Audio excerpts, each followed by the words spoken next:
बरा चप सिंगड़ा आपण माने तो नीतिदिन खाउछंती। थरे शीतदिनिया बंधाकोबी रोल बनातु। देखिबे ठंडा ठंडा शीतुआ पागरे मजा डबल आसीजिवो। वीडियो को शेष पर्यंत देखंतु। रेसिपी पसंद आसिले प्लीज वीडियो को लाइक करंतु, निश्चय गोटे शेयर करंतु। चैनल रे नुआ थिले तळे थिबा ब्लैक कलर सब्सक्राइब बटन रे प्रेस करी चैनल को सब्सक्राइब करंतु। नुआ नुआ वीडियो रो नोटिफिकेशन पाइबा पई बेल आइकन रे ऑल ऑप्शन रे प्रेस करंतु। फेसबुक पेज को निहाती फॉलो करंतु। जय जगन्नाथ। मु सस्मिता आपण समस्त को स्वागत करुछि सस्मिता स्टार किचन को। बंधाकोबी रोल बनेबा पई हमकु बंधाकोबी रो पत्र दरकार, किंतु कोबी ऊपरे थिबा टाण पत्र गुडी को बाहर कर देबे। भीतरे थिबा एई नरम पत्र रु आज हमें रोल बनेबा। प्रथमे ऊपरे अल्प काटी नेबे, तापरे धीरे धीरे पत्र को बाहर करिवे। पत्र बाहर करिबा समय रे आपण माने ध्यान रखिबे पत्र को बेसी छिंडेबे नाही। एई रेसिपी पई टिके बड़ साइज रो बंधाकोबी नेबे, ताहले पत्र बड़ बाहरिबो। आपण माने सहज रे पत्र बाहर करि परिबे। एठी मु 5-6टी पत्र बाहर करनेली। पत्र रो पछपटे एई जे मोटा सिर अछि, एई सिर को आपण माने छुरी किंबा पिलर सहायता रे हल्का हल्का बाहर करिवे। हल्का बाहर कर देले रोल बनेबा पई सुविधा हेबो, किंतु ध्यान रखी बाहर करिवे, नहले पत्र छिंडी जीवो। बंधाकोबी रु ऊपर पत्र बाहर कर सारिबा परे भीतरे थिबा बंधाकोबी को छोट छोट करी काटी नेबा। एई बंधाकोबी रु आज हमें रोल पई मसला बनेबा। दर्शक बंधु, आपण माने केउठु वीडियो देखुचंती दया करी कमेंट्स करी जणैबे, ताहले मु आपण माननकु धन्यवाद जणै परिबी। एतिकी बंधाकोबी रु आज हमें मसला बनेबा। चलंतु गोटे बड़ जागा रे किछि पानी गरम करिबा। पानी फुटी आसीबा परे आमे नेथिबा बंधाकोबी रो पत्र को दे देबा। गैस रो फ्लेम हाई रखी बंधाकोबी पत्र को केवल 2 मिनिट पर्यंत सिझेबा। जमा बेसी समय सिझेबे नाही, नहले पत्र बेसी सिझी जिवो। 2 मिनिट परे देखिबे पत्र रो कलर चेंज हे जिवो। पत्र टिके ट्रांसपेरेंट देखा जिवो। सेतेबेले पत्र को बाहर करि आनिबे। पत्र को बाहर करिबा समय रे ध्यान रो सहित बाहर करिवे। पत्र बहुत नरम अछि, नहले छिंडी जाई पारे। पत्र को बाहर को आनी पूरा ठंडा हेबा पई छाडिबा। पत्र देखंतु एतिकी नरम रहिबो। एबे रोल पई पुरो बनेबा। कढ़ई गरम करी गोटे छोट चमच तेल गरम करिबा। तेल गरम हे जिबा परे काटी रखितिबा बंधाकोबी देबा।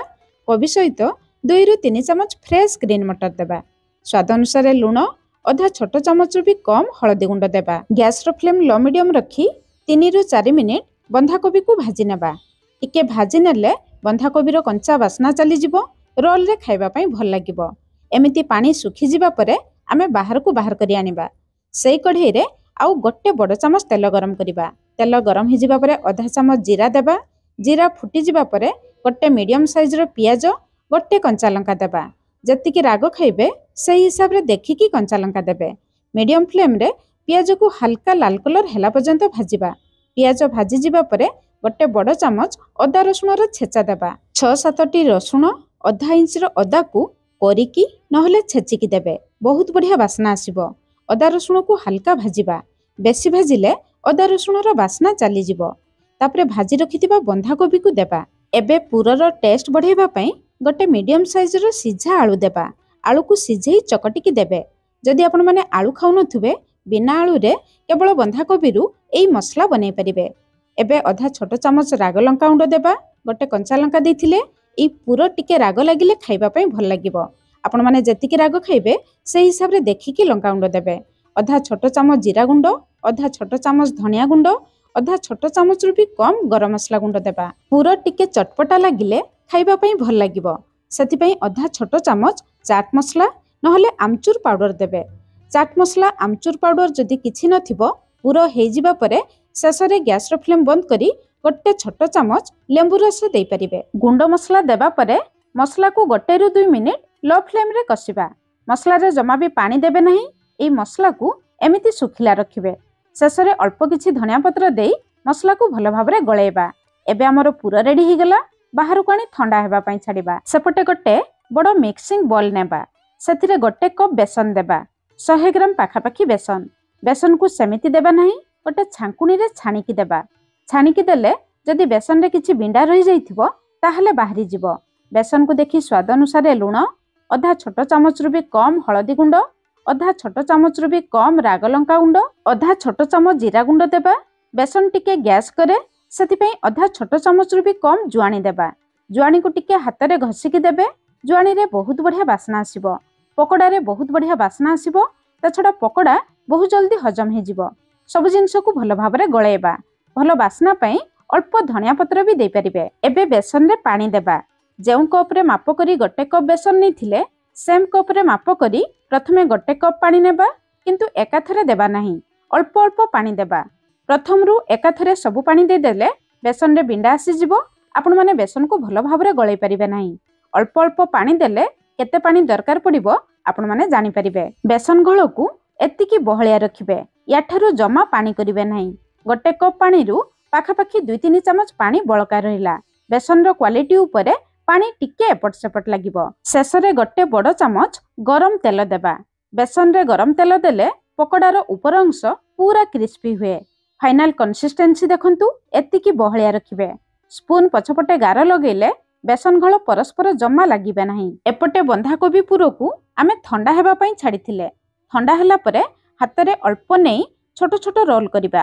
ବନ୍ଧାକୋବିର ପତ୍ର କେତେ ବଡ଼ କେତେ ଛୋଟ ଅଛି ସେହି ହିସାବରେ ଦେଖିକି ଆପଣମାନେ ଛୋଟ ବଡ଼ ରୋଲ୍ କରିବେ। ପ୍ରଥମରୁ ମସଲାରେ ଅଳ୍ପ ରୋଲ୍ ବନେଇ ନେଲେ ଆପଣମାନଙ୍କୁ ଛାଣିବା ପାଇଁ ସୁବିଧା ହେବ। ସବୁ ଜିନିଷ ରେଡ଼ି ହେଇଗଲା। ଏବେ ଚାଲନ୍ତୁ ଫାଇନାଲ ଷ୍ଟେପ୍କୁ ଯିବା। ସିଝେଇ ରଖିଥିବା ବନ୍ଧାକୋବିର ପତ୍ର ନେବା, ମଝିରେ ମସଲାର ରୋଲ୍ ଦେବା। ଥରେ ଆମେ ଫୋଲ୍ଡ କରିବା। ଥରେ ଫୋଲ୍ଡ କରିସାରିବା ପରେ ଦୁଇ ପଟ ସାଇଡ଼୍ରେ ଥିବା ପତ୍ରକୁ ମଝିକୁ ଦେବା। ତାପରେ ରୋଲ୍ ବନେଇବା। ଟିକେ ଧ୍ୟାନ ଦିଅନ୍ତୁ, ଆପଣମାନେ ବି ବହୁତ ସହଜରେ ବନେଇ ପାରିବେ।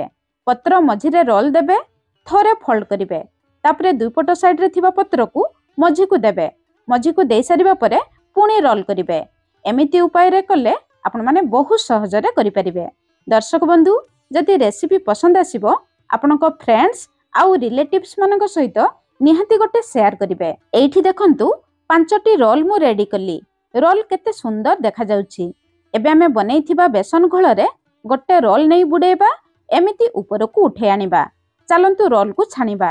ଛାଣିବା ପାଇଁ ତେଲକୁ ମିଡିୟମ ଫ୍ଲେମ୍ରେ ଭଲ ଭାବରେ ଗରମ କରିବା। ତାପରେ ବନ୍ଧାକୋବି ରୋଲ୍କୁ ବେସନ ଘୋଳରେ ବୁଡ଼େଇ ସାଇଡ଼୍ରେ ଥିବା ଏକ୍ସଟ୍ରା ବେସନକୁ ବାହାର କରି ତେଲରେ ଦେବା।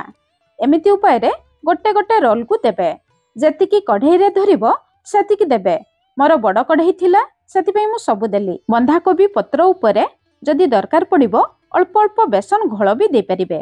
ରୋଲ୍ ଯଦି ତେଲରେ ପୁରା ବୁଡ଼ୁ ନଥିବ, ସ୍ପୁନରେ ଅଳ୍ପ ଅଳ୍ପ ତେଲ ରୋଲ୍ ଉପରେ ଦେଇପାରିବେ। ତାହେଲେ ରୋଲ୍ର ଉପର ଅଂଶ ବହୁତ ଜଲ୍ଦି ସିଝିଯିବ। 2 ମିନିଟ୍ ପର୍ଯ୍ୟନ୍ତ ଜମା ବି ଚଟୁ ଲଗେଇବେ ନାହିଁ। ରୋଲ୍ର ଉପର ଅଂଶ ହାଲକା ଶୁଖିଲା ହେଇଯିବା ପରେ ଆପଣମାନେ ଓଲଟାଇବେ। ଓଲଟାଇ ସାରିବା ପରେ ସେମିତି ଗ୍ୟାସ୍ର ଫ୍ଲେମ୍ ମିଡିୟମ ରଖି ତଳପଟକୁ ଲାଲ କଲର ହେଲା ପର୍ଯ୍ୟନ୍ତ ଛାଣିବେ। ଦୁଇ ପଟ ସାଇଡ୍ ଏମିତି ଲାଲ କଲର ହେଇଯିବା ପରେ ଆମେ ବାହାରକୁ ବାହାର କରି ଆଣିବା। ବନ୍ଧାକୋବି ରୋଲ୍ ଉପରେ ଏମିତି ହାଲକା ବେସନର କୋଟ୍ ରହିଲେ ରୋଲ୍ ଖାଇବା ପାଇଁ ଭଲ ଲାଗିବ। ଏବେ ଆମ ରେଡି ହେଇଗଲା ସୁପର ଟେଷ୍ଟି ବନ୍ଧାକୋବି ରୋଲ୍। ଦେଖିବା ପାଇଁ ଯେତିକି ସୁନ୍ଦର ଲାଗୁଛି, ଖାଇବା ପାଇଁ ତାଠାରୁ ଆହୁରି ସୁଆଦିଆ। ଆପଣମାନେ ନିଶ୍ଚୟ ଥରେ ବନାନ୍ତୁ। କେମିତି ଲାଗିଲା ନିହାତି କମେଣ୍ଟସ୍ କରି ଜଣାଇବେ। ଆଜି ପାଇଁ ରହିଲି, ପୁଣି ଦେଖା ହେବା ନୂଆ ରେସିପିରେ। ଧନ୍ୟବାଦ।